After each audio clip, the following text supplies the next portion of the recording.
শাহিনুর ওর কানে কামড় দেয় এবং ওখান থেকে ওটা দেখে ওর ওয়াইফ ওখান থেকে উঠে যায়, তখন ও বুঝতে পারে যে একটু গন্ডগোল হয়ে গেছে। সালমান শাহর এই অপমৃত্যুর সাথে তুমিও কোনো না কোনো ভাবে জড়িত ছিলা, যে তোমাকে ও ভালোবাসতো, সামিরা তোমাকে সন্দেহ আমি করতো। কেন বলো, এটা কোনো কথা? সালমান শাহ হত্যার আসল এবং মেইন মাস্টার মাইন্ড ছিল সেই অভিনেত্রী, সুন্দরী অভিনেত্রী, বাংলার সেই সেরা অভিনেত্রী শাবনূর।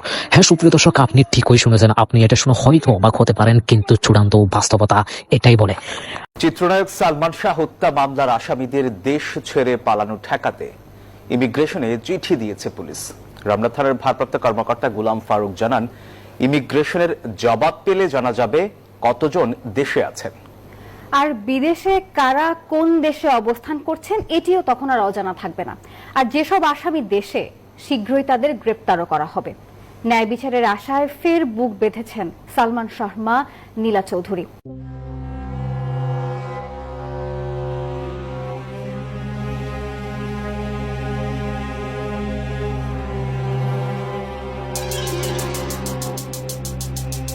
আমাদের আল্লাহর উপরে ঈমান নাই, আমরা হাসবি আল্লাহু লা ইলাহা ইল্লাহু আলাইহি তাওয়াক্কালতু ওয়া হুয়া রাব্বুল আরশিল আযীম, এই কথার উপরে আমরা বিশ্বাস করি না। বাংলা চলচ্চিত্রের খ্যাতনামা নায়ক সালমান শাহ মারা গিয়েছেন আজ থেকে ৩০ বছর আগে ১৯৯৬ সালের ৬ সেপ্টেম্বর। মারা যাওয়ার পর তার বাসায় পুলিশ আসে, সবকিছু পরীক্ষা করে দেখেন এটা হত্যা নাকি আত্মহত্যা। সন্দেহের তীর যায় স্ত্রী সামিরার দিকে। ৩০ বছর পার হয়ে গেলেও হত্যা নাকি আত্মহত্যা, এই প্রশ্নের জবাব আজও মেলেনি। সুকুমার রঞ্জন এরাই কিন্তু ইন্ডিয়ান মানুষ দিয়া, এরা সামিরার সাথে পুরো গ্রুপ হইয়া এরাই মাস, এরা এখানে ফিল্ম ইন্ডাস্ট্রির সবাই জড়িত। সালমান শাহের মা নীলা চৌধুরী কথা বলছিলেন সাংবাদিক ইলিয়াসের সাথে। তখন নীলা চৌধুরী সালমান শাহের ছোট ভাই ইভানকে ডেকে বলেন, তুমি নাকি সামিরাকে লাথি মেরেছ, ঘর থেকে বের করে দিয়েছ। লাইভে এসে কথা বলো সাংবাদিক ইলিয়াসের সাথে। তুমি নাকি সামিরাকে লাথি দিয়ে বের করে দিছো ঘর থেকে, জুতা নিতে দাও নাই, ও ইন্টারভিউতে বলছে। বলো তুমি কি করছিলে ওই দিন ঘটনাটা? সালমানের ছোট ভাই ইভান বলেন, আমি তখন অনেক ছোট, সামিরা তার দলবল নিয়ে বলেছিল সবাই ওকে ধরো। সামিরাকে ঘর থেকে বের করে দেয়া, লাথি মারার কোনো প্রশ্নই ওঠে না। দর্শক, প্রায় ২৯ বছর পর বাংলাদেশের আদালতে, কোর্টে, সবখানে পুরো বাংলাদেশের মধ্যেই সেই সালমান শাহ হত্যাকাণ্ড নিয়ে নতুন মোড় সৃষ্টি হয়েছে। সুপ্রিয় দর্শক, তবে কি সালমান শাহ হত্যাকাণ্ডের আসলেই বিচার হবে? ডন এবং সামিরার কি ফাঁসি হবে? সুপ্রিয় দর্শক, বিস্তারিত থাকছে আজকের ভিডিওতে, এক মুহূর্তে না টেনে সম্পূর্ণ ভিডিওটি দেখতে থাকুন। তার আগে আপনাদের প্রতি আমাদের একটা ছোট্ট রিকোয়েস্ট, যারা আমাদের চ্যানেলে করে নতুন, অবশ্যই চ্যানেলটি সাবস্ক্রাইব করবেন এবং সম্পূর্ণ ভিডিওটি দেখে আপনার মূল্যবান মন্তব্য কমেন্ট বক্সে জানাবেন। সুকুমার রঞ্জন এরাই কিন্তু ইন্ডিয়ান মানুষ দিয়া, এরা সামিরার সাথে পুরো গ্রুপ হইয়া এরাই মাস, এরা এখানে ফিল্ম ইন্ডাস্ট্রির সবাই জড়িত। সালমান শাহের মা নীলা চৌধুরী কথা বলছিলেন সাংবাদিক ইলিয়াসের সাথে। তখন নীলা চৌধুরী সালমান শাহের ছোট ভাই ইভানকে ডেকে বলেন, তুমি নাকি সামিরাকে লাথি মেরেছ, ঘর থেকে বের করে দিয়েছ। লাইভে এসে কথা বলো সাংবাদিক ইলিয়াসের সাথে। তুমি নাকি সামিরাকে লাথি দিয়ে বের করে দিছো ঘর থেকে, জুতা নিতে দাও নাই, ও ইন্টারভিউতে বলছে। বলো তুমি কি করছিলে ওই দিন ঘটনাটা? সালমানের ছোট ভাই ইভান বলেন, আমি তখন অনেক ছোট, সামিরা তার দলবল নিয়ে বলেছিল সবাই ওকে ধরো। সামিরাকে ঘর থেকে বের করে দেয়া, লাথি মারার কোনো প্রশ্নই ওঠে না। তুমি নাকি সামিরাকে লাথি দিয়ে বের করে দিছো ঘর থেকে, জুতা নিতে দাও নাই, ও ইন্টারভিউতে বলছে। বলো তুমি কি করছিলে ওই দিন ঘটনাটা? একটু বলো, তাড়াতাড়ি বলো। আসসালামু আলাইকুম যারাই শুনছেন আজকে আমার এই প্রথমেতে ইলিয়াস ভাইকে আসসালামু আলাইকুম, আশা করি ভালো আছেন ভাই।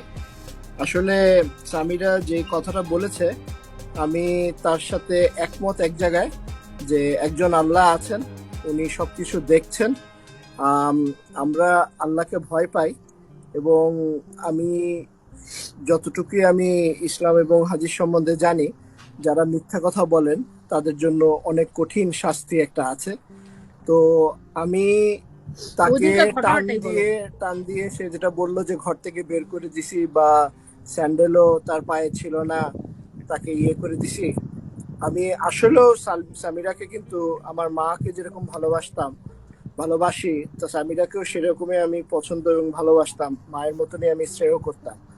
কিন্তু সেদিনকার আমার যেই অভিজ্ঞতা, সেই অভিজ্ঞতার কারণে আমি তাকে মানে অনেক কিছুই তার কাছে আমার প্রশ্ন, যে আমার মা কিন্তু জানতো না, যে বা বাবাও জানতো না যে ইমন ভাইয়া হসপিটালে যখন ছিল, যে আমি সেই বাসায় আমার বন্ধুকে নিয়ে গেলাম।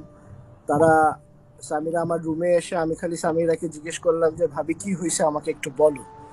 তো সে আমার পায়ে ধরে মাপ চাইলো, বললো ভাইয়া আমি কিচ্ছু জানি না, আমি কিচ্ছু জানি না, এই শব্দটাই সে ব্যবহার করলো। তারপরে রুম থেকে বের হয়ে চলে গেল দৌড়ে।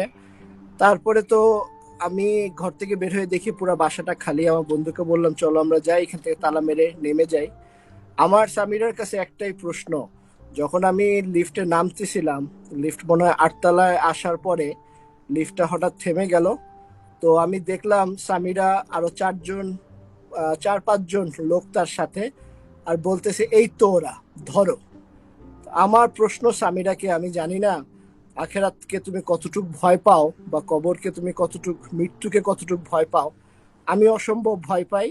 তোমার সেই চ্যালেঞ্জকে আমি গ্রহণ করে নিলাম যে সেই দিনে তুমি যে ব্যাখ্যা দিয়েছো আর আমার যে ব্যাখ্যা, আমি যা দেখেছি যার কারণে তোমাকে এত প্রশ্ন করা হচ্ছে। কারণ সেদিন তো বাড়িতে আমি ছিলাম না, আমি যদি থাকতাম হয়তোবা আমি সবকিছুর উত্তর দিতে পারতাম। সেই ঘরে তো সামিরা ছিল, তো সামিরার থেকে তো ভালো আর কেউ বলতে পারবে না আসলে কি ঘটনাটা ঘটেছে সেই দিন। তো আমি তুমি ওকে তার জুতা নিতে দাও নাই না কেন? না জুতা আল্লাহ তো একজন আছে আমাদের, রাস্তার নিচে আছে, তোমাকে আটকাই দিল না আমাকে হলে নিচে বলবে। আটকানো হইলো। তারপরে বলা হইলো যে একজন আমাকে বলে দিল যে ভাইয়া আপনি এখান থেকে পালান। আমার জোর জবরদস্তি হাতাহাতি ধস্তাধস্তি সম্পূর্ণ ইলিয়াস ভাই, এটা পুরা সালমান শাহর লাশ ওখানে মর্গে রেখে মেডিকেলে মেডিকেলে রেখে এই ঘটনা। আর আমি সবচেয়ে তো অবাক হইলাম যখন মর্গে ভাইকে নিয়ে গেল, আমি এখানে দাঁড়ানো ছিলাম ইলিয়াস ভাই, আর আব্বাও এখানে ছিল না, আব্বা পুলিশের কাছে, আম্মাও কোন দিকে চলে গেছে, আমি একা। তো আমার কাছ থেকে একটা ছেলে বের হয়ে আসলো পোস্টমর্টম রুম থেকে। তো আমি বললাম যে আমি ভিতরে থাকতে চাই, তোমরা যখন পোস্টমর্টম করবে। আমি জানি না আমার ভিতরে কিভাবে এতটুকু সাহস সেই সময় এসেছিল। তো আমাকে বললো না আপনি এখানে থাকতে পারবেন না, আপনি উনার কে? তো আমি বললাম আমি উনার ভাই।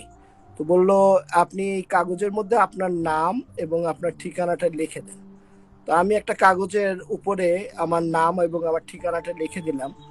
পরে আমি যখন এই ইনভেস্টিগেশনটা চলাকালীন পরে ওই সময় দেখলাম যে সেটা বলে পুলিশের সুরথাল ছিল, সেই সুরথালের মধ্যে বলে আমি আমার নাম এবং আমার ঠিকানাটা লিখেছিলাম যে আমি মেনে নিচ্ছি যে আমার ভাইয়ের পোস্টমর্টমে এই আমি তারা দেখেছি, দেখেছি, আমি সাক্ষী হিসাবে। তো আল্লাহ একজন আছেন বিশ্বাস করি, এবং আল্লাহ সবকিছুই দেখছেন, সবকিছুই জানেন। আমাদের সবার থেকে বেশি তার সবকিছুই জানা আছে।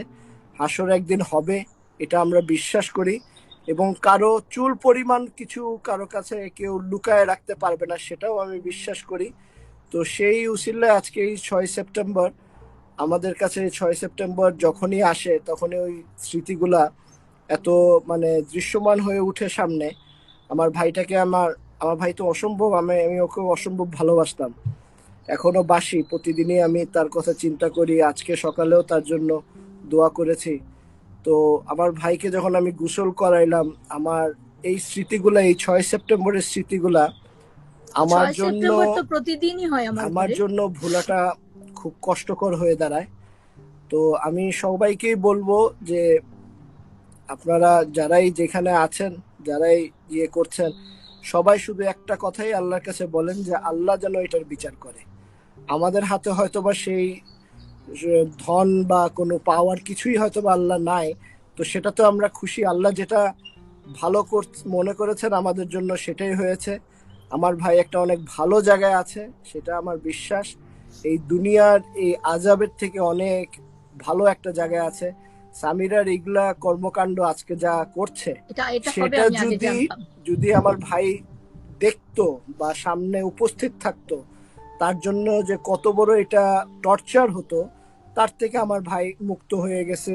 সেটার জন্য আমরা এখনো দুনিয়ায় যারা আছি আমরা হয়তো বা এটা জ্বলতেছি, এটা যে ভুগতেছি, কিন্তু সে একজন ভালো মানুষ ছিল, তাকে আল্লাহ সসম্মানে সেভাবেই নিয়ে গেছেন। আমি মার সবার কোলে কাছে একটা বাচ্চা যাওয়া সেটা তো অনেক সম্মানের এবং